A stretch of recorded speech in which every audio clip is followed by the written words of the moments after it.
Hey, what's going on, Leo? It's Robin here with AriesFireTarot. Hope you guys are doing great and welcome to the channel. So guys, I'm just getting ready to do wealth and abundance reads for May 2020.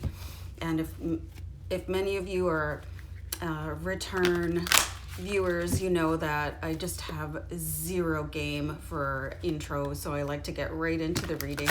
So I'm going to use the good tarot to do this reading for you.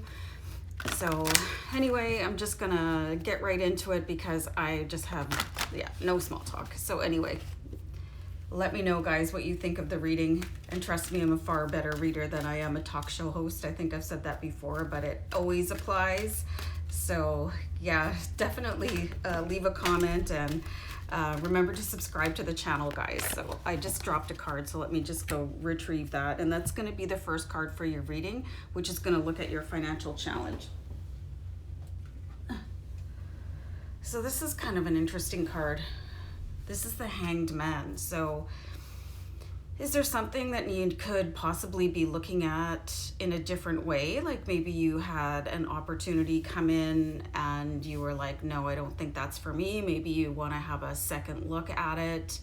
I think there's also, I'm getting the sense that there's something that you could possibly be wasting your money on, that you're giving yourself an excuse for, to say that it's like totally necessary in your budget. I think like intellectually you recognize that you could probably do away with something that you're squeezing into your budget, especially if it's a tight budget, because you're saying, well, I super really need that, but in actuality it's probably a great big frill that maybe you could purchase at a later time when you're a little bit more fluid.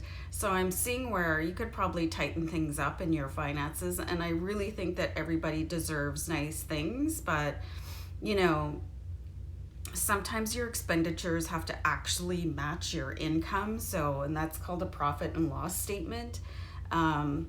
You know, I work at an accounting firm, like in my real life. So I'm pretty fanatical about numbers, and I always have to make sure that there's a little bit left at the end of the month for me. So maybe you guys want to start doing that. I'm just seeing here where you're being challenged to look at different ways of maneuvering your finances. So this is a pretty interesting card.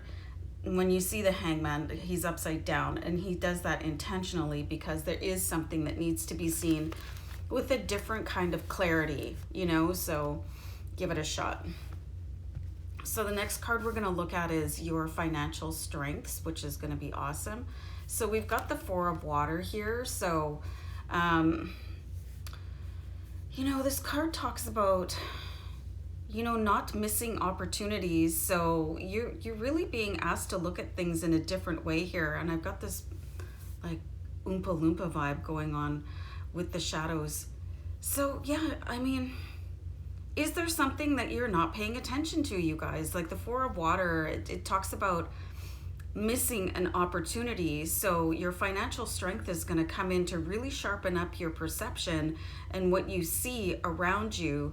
Maybe you've been lulled into a false sense of security. And I just want to go back to, I think it was around last year in September in some of your readings. Some of you might have been doing things like work, for somebody else. Like you're fulfilling somebody else's dreams, basically. You know, you're helping somebody else out with their business, or you're being employed by somebody where, you know, you feel like you're doing your body a favor, or you're not living out your own dream here. So I think you're really missing out on an opportunity for yourself, because your big Leo heart is sort of connecting you on an emotional level to somebody else, and it's coming back around here. So I'm seeing where you need to sort of disentangle yourself, because it's not your opportunity, it's somebody else's opportunity, and you sort of hitched your star to their wagon. How's that for a throwback? But you know, this is where you need to unhitch your star and let it like rocket up to the skies on your own right. You don't need to be, you know, you can still be friends with somebody even if you don't work side by side with them or help them with their project. And from what I'm seeing here in these cards, like you've been doing way more than enough for somebody else. So you could sort of take a step back and look at things in a different way, and maybe you could still lend support, but in a different capacity, and not this like full bore giving your life to somebody else. And your strength is going to lie in grabbing your own opportunities, because I see you're sort of enmeshed in somebody else's opportunity, even though your heart's in the right place. Somehow I don't think your brain is. So you've got to get these two going on the same vibration. You know, you got to get in sync for yourself. And you just want to maybe keep in mind, and the guidance I'm getting here is that only you should, in this circumstance, you should only be doing for others what they would do for you. So sometimes things can get into a little bit of an imbalance, especially if you've been doing something for somebody for so long that they just kind of take it for granted that you're always going to be there. So I really think it's time to strike out on your own and seek your own fortune, and sort of, you know, unhinge your star.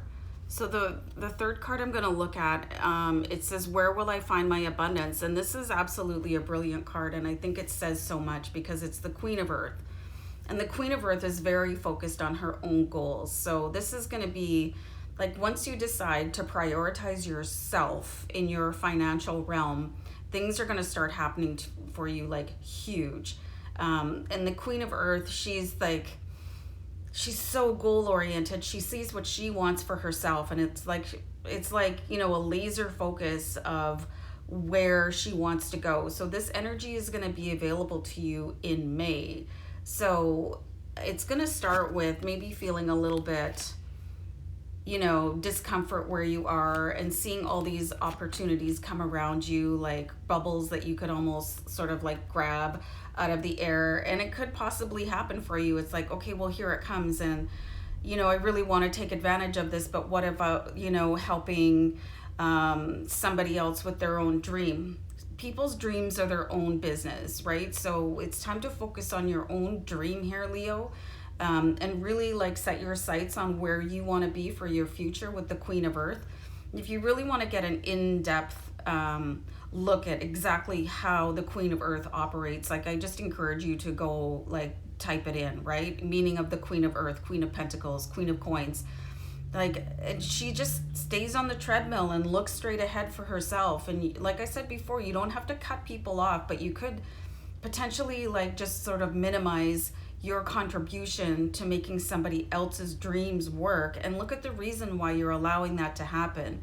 You know, maybe you just haven't been ready to launch your own shining star right now, but it's time. It's time for you to launch that star and follow your own dreams. So this is what I'm seeing here. As soon as you sort of stand up and go, okay, it's time for me to shine, that's when things are going to start like pouring in for you. It's like it's going to be a waterfall of I'm getting some strange word, lucracity or something like that. It's just going to be so lucrative, and this like reciprocity from the universe, because once you open up that floodgate of your heart and your mind working together, the floodgate will come in for you. So anyway, I bumbled my way through that. I know it's really early here for me, so I'm going to have more tea and just wish you guys a great day ahead. Take care. Bye.